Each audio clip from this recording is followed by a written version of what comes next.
Hi everyone, today I'm going to introduce you to the Kinkakuji model, and I found this model kit actually in a small hobby shop in Canoga Park, California. The Kinkakuji, or the Golden Pavilion, is actually located in Kyoto, Japan. And I've been to Kyoto about 2 times, and I've not been able to actually visit this building, which I really want to at some point. The instruction manual is actually very bare. It kind of just shows it in this one single sheet, and so I kind of have to do a lot of guessing work because there's not a lot of description about what to do. So if you look at here, it says Miniature Park Series. And on the right side, this is actually the Gold Deluxe Case Edition. So there's actually a case that is included. And so it's kind of a plexiglass casing that you put on top of the model afterwards. So the case itself was kind of dirty and kind of had a lot of scuff marks on it. So I'm actually not going to be using the case. So if you look at the base is brown. And it comes with the glue here that you see. But I'm not sure what kind of glue this is. So I'm actually not going to be using this glue, but I'll be actually using Mod Podge instead. And the Mod Podge will be used to kind of be able to paint on the green kind of dust that you see here, which is going to be used for the grass. And now if you look at the other part of the model kit, everything else is gold. And it's actually just a gold color paint on it, and the inside is actually still brown. So the first thing we're going to do is look at the instructional manual, and we see that there's a sticker that is included that's supposed to be kind of the lake or the pond that's in front of the Kinkakuji. But the problem I have with this was that it's just kind of very ugly blue color. And looking through these photos of the Kinkakuji, I wanted to get a little bit more of a better look at what the building really looks like. Because, like I said, the model for the building is all gold. But if you look at this first floor, it's actually just wood with these wall panels that are white. And so what I'm actually going to be doing now is using a little bit of paint. I'm going to be doing a custom job on this model kit to make it a little more realistic. And if you notice here, so all the stones are just brown right now. So I'm actually be coloring this over with a kind of a gray acrylic paint that I'm going to be painting over. And I'm actually going to be also painting the roads because the kind of, not the road, but the walkway is actually covered with sand. And which I actually have a custom sand I'm going to be using instead of using this base model. So after my first layer of gray, I'm actually going to be adding on a little bit of a darker gray to give it a little bit more texture and a little bit more shade and a little bit more depth. I'm going to be using a little bit more of a dirt color for the roads because even though I'm going to be putting the sand over it, just in case that you see through the sand, you at least have a little base color that matches more of the sand that I want.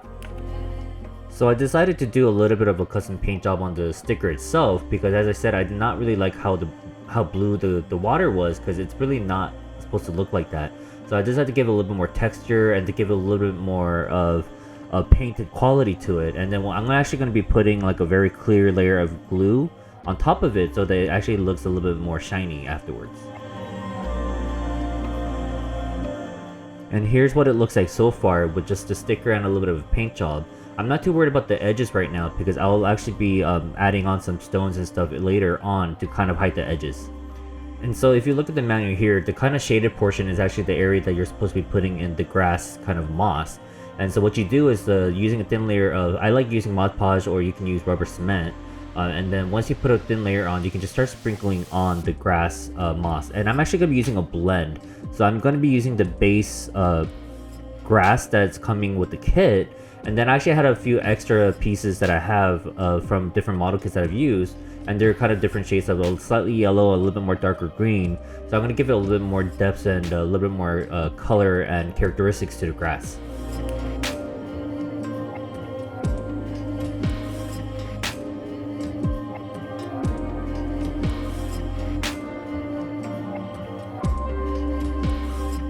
Once it dries, I'm actually going to be looking at the kind of the patches and kind of try to fill up those patches by adding glue again and another layer of the grass. And here, as you can see, I actually forgot to place grass on the side, so I'm actually going to be doing this part again because and you're going to be doing this a few times just to make sure that you fill in all the little holes and the gaps that you're going to see, because once it's wet, you're not going to really see it, but you see better where you're missing grass or like a darker area once it dries.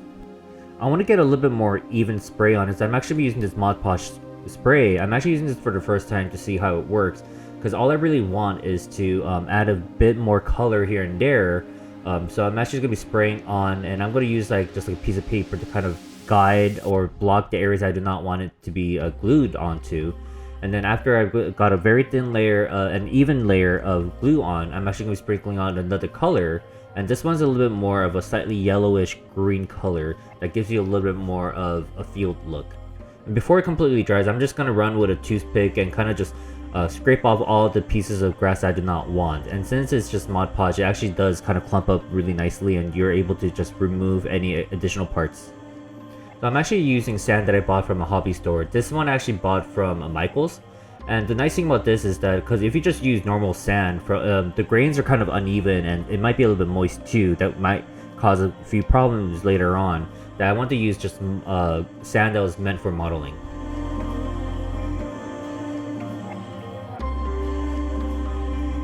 So I wanted to give a little bit of a more definition along the edges. So I'm actually putting in the very small pebbles. And so to do that, I'm actually going to be using super glue, or in this case, I'm using Insecure. And then I'm actually going to be kind of putting on the little pebbles along the edges of the lake. And then after that, I'm actually going to be overlaying another layer of the glue to make sure that the top ones are put in place. And to finish it off, I'm actually going to be using Instaset, which actually helps cure the glue right away. And one thing I like about using this Insecure is that it actually gives you kind of a shiny, kind of gloss look afterwards. And it's because the Insecure itself is actually kind of oily. So you kind of have a very nice sheen on the actual rock itself.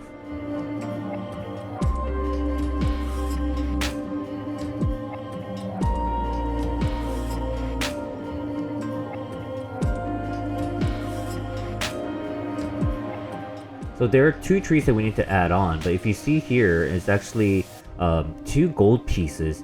And one thing I noticed, because I did a test with one of the runners that are on the sheets, I actually scraped it with an X-Acto knife and it found out that it turns out that it's actually brown underneath it.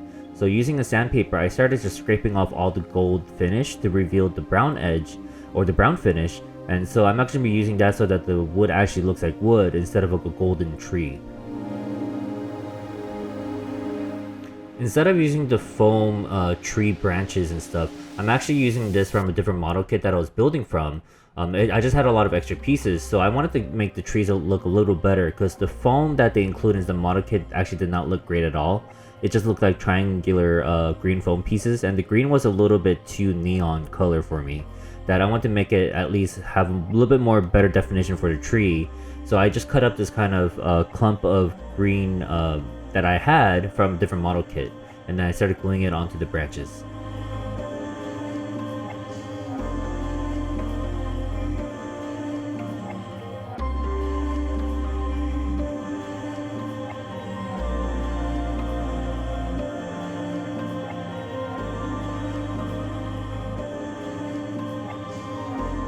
So these are all the parts that are for the first level, and if you look at the first level, as I mentioned before, it's actually all wood with white panels.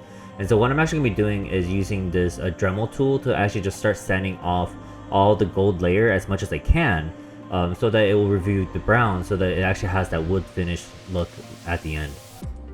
My only comment about this is instead of using the Dremel tool, because Dremel tool actually ended up removing a lot of the texture, that I kind of started using an X-Acto knife eventually to just kind of start scraping it off. And the X-Acto knife was a little bit more accurate and a little bit more easier to work with. It takes a lot longer to remove the paint on it, but I found out that I think it just works better. I tried using a lot of different tools to try to get rid of the paint, and the cleanest one ended up just being an X-Acto knife.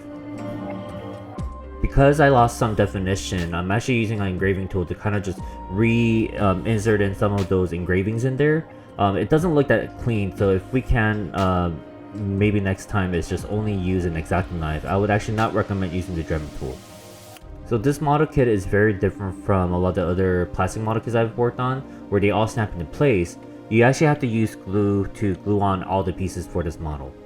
So the white panels actually is just part of the instructional manual that you have to cut out. So my only problem with it was that the instructional manual was actually slightly yellow, so it doesn't give you that kind of nice white finish. But instead of trying to cut out new pieces of paper, I decided to just use what's here. And for paper, I actually like using rubber cement. And the reason why I like rubber cement is because you can put on a very thin layer, and once it dries, you can actually just use like an eraser or just even your fingers, and you can rub off any excess glue, and so you can end up having a very clean edge. Another advantage of the rubber cement is that once you have the very thin layer on, a lot of glues likes to penetrate the paper and it starts wetting it and starts kind of staining it. With the rubber cement, if you put on a very thin layer, you actually will not penetrate through the glue or through the paper, so you can actually have a very nice kind of just finished texture.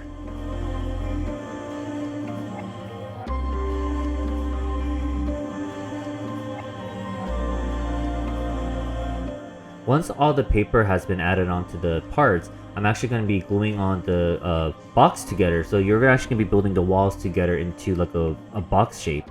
And there's this middle panel that you should look out for. And the hardest part about this part was really making sure that all three walls align when you add in on the very last side wall. And so a little bit of patience, and luckily I had this Instacure to make sure that I'm curing the glue as soon as possible when I had the right alignment. And once we were done with the box, we're going to be adding it onto that base to create our first floor. And you can see here, it kind of actually looks very nice now with the wood finish look instead of the gold. And using a X-Acto knife, I'm just kind of cleaning up any of the gold edges that may have been still on the wall itself. So these side railings were a little bit tricky to place in, especially if you don't have that first base of the building on properly, because you have to match the railings to the holes that are on the rock formations. And so you want to make sure that you're not gluing in the base of slightly off tilter, because that will make it actually really hard for the railing to be glued on.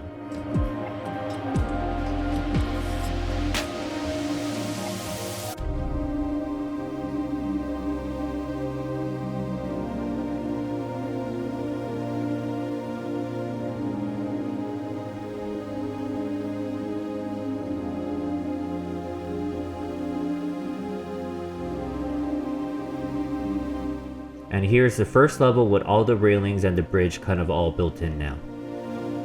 So another problem I had with the gold finish was that the gold finish on the roof itself had too much of a shiny kind of look to it, as I kind of wanted to matte the finish out. So I ended up using this melamine foam that's actually great for plastic models, where it actually gives you a lot of micro durations on the actual piece itself.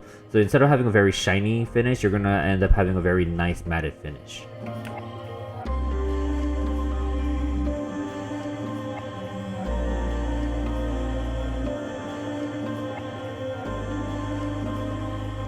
So a little tip when you're using the melamine foam is to cut little pieces at a time and working it as much as you can, instead of trying to use the whole foam paper, because you're gonna be actually wasting a lot of the foam that way.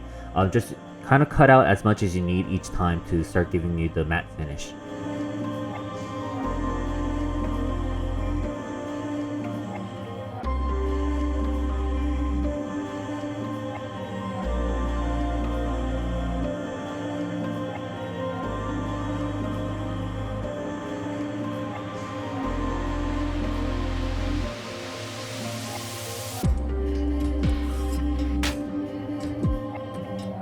And with that, our second level is complete. And actually it kind of completes the third level too.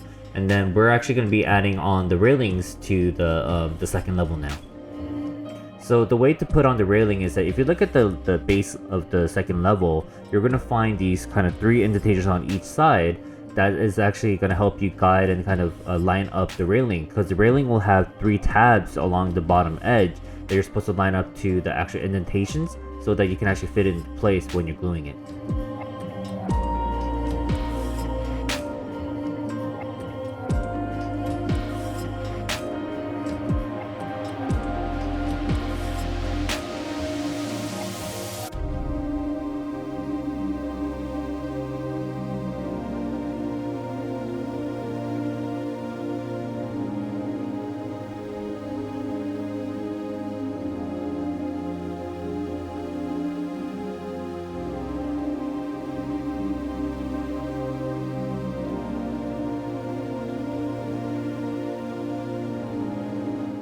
Now the only thing that we need to do is actually add in the last piece, which is the tori, or the bird, that's going to be on top of the roof itself. So here's the model. It ended up turning out really nicely, but I do want to have one more thing that I want to do, which is the water that I talked about earlier. And so what I'm going to do is actually using painter's tape and kind of just creating a border around the edge of the model where the water is, because what I'm going to be doing now is filling it in with some very clear glue and waiting it for it to dry.